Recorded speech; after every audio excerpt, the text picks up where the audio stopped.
Have you ever heard a story that's so weird, so out there that it just sticks with you? A story that makes you question everything you think you know about time? Well, today we're diving deep into 3 historical cases that look a lot like real-deal time travel.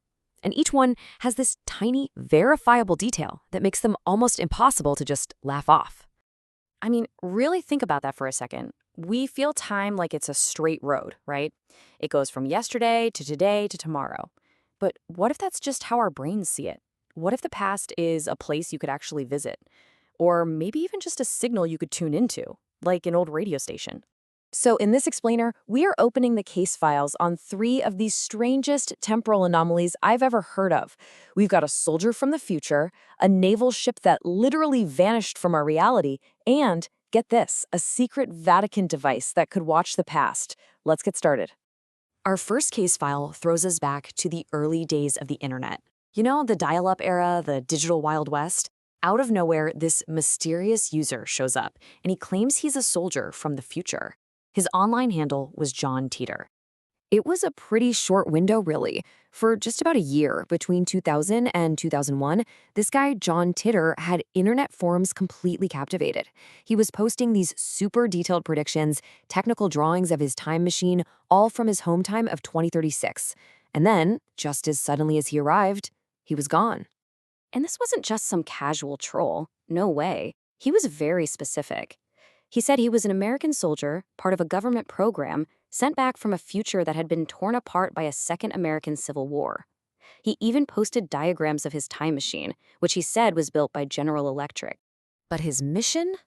It wasn't what you'd think. He wasn't there to stop a war or save a president. It was a really specific, kind of nerdy tech mission. Go back to 1975 and grab an old IBM 5100 portable computer. Why?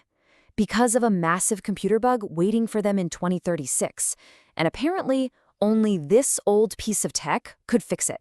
Okay, now here is the part that gives me goosebumps. This is the detail that makes the whole story so hard to dismiss. Teeter claimed that this specific IBM computer had a secret hidden feature that wasn't in any of the manuals. It could translate between different programming languages. Back in 2000, nobody knew this. But years later, IBM engineers came forward and confirmed it was absolutely true. So, how on earth did he know that? And that's the billion-dollar question, isn't it? Was John Teeter just an incredibly smart, incredibly dedicated hoaxer who somehow knew this obscure fact? Or was he the real deal, a genuine soldier from a future we hope we never see? The evidence is just good enough to really make you stop and wonder. All right, from the digital world of the early 2000s, we're going to rewind the clock way back to the middle of World War II. It was a time of desperate innovation and top-secret science. Our second case file is about a Navy experiment so bizarre and so catastrophic, the government still officially denies it ever happened. We're talking about the Philadelphia experiment. The year is 1943. The U.S. is locked in a brutal war, and they are desperate for any advantage they can get. So allegedly, they decide to test out a radical new technology on a Navy destroyer, the USS Eldridge. The official goal, on paper, was pretty straightforward military tech, radar invisibility, cloaking. But according to people who claimed to be there, what actually happened was something else entirely, something terrifying. The ship didn't just disappear from radar screens, it physically vanished from the Philadelphia shipyard in a flash of green light. When the Eldridge finally reappeared, the stories about what happened to the crew are the stuff of nightmares. We're talking reports of sailors physically fused into the steel bulkheads of the ship. Others had gone completely mad, and some poor souls were said to be phasing in and out of existence. The experiment hadn't just bent light, it had broken something fundamental about reality itself. Now, for its part, the U.S. Navy has always said the whole thing is a total fabrication, a mix of sci-fi and rumor. But for a lot of people, that's not a denial. That's exactly what a cover-up sounds like. They believe the experiment accidentally did more than create invisibility. It ripped a hole straight through space and time. For our final case file, we're going to one of the most secret and powerful institutions on the planet, the Vatican.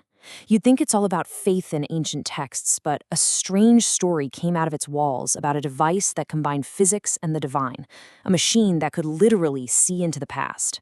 So back in the 1960s, a Benedictine monk who was also a brilliant scientist, yeah, you heard that right, a guy named Father Pellegrino Ornetti made a shocking claim. He said he was part of a secret team that had successfully built something they called the chronovisor. And this was a totally different kind of time travel. You couldn't go back yourself, but you could watch the past, like it was a live TV show. And what did Father Ernetti say he watched on this time TV? Oh, just some of the most important moments in Western history. He claimed to have personally witnessed the crucifixion of Christ, and he even watched the founding of ancient Rome.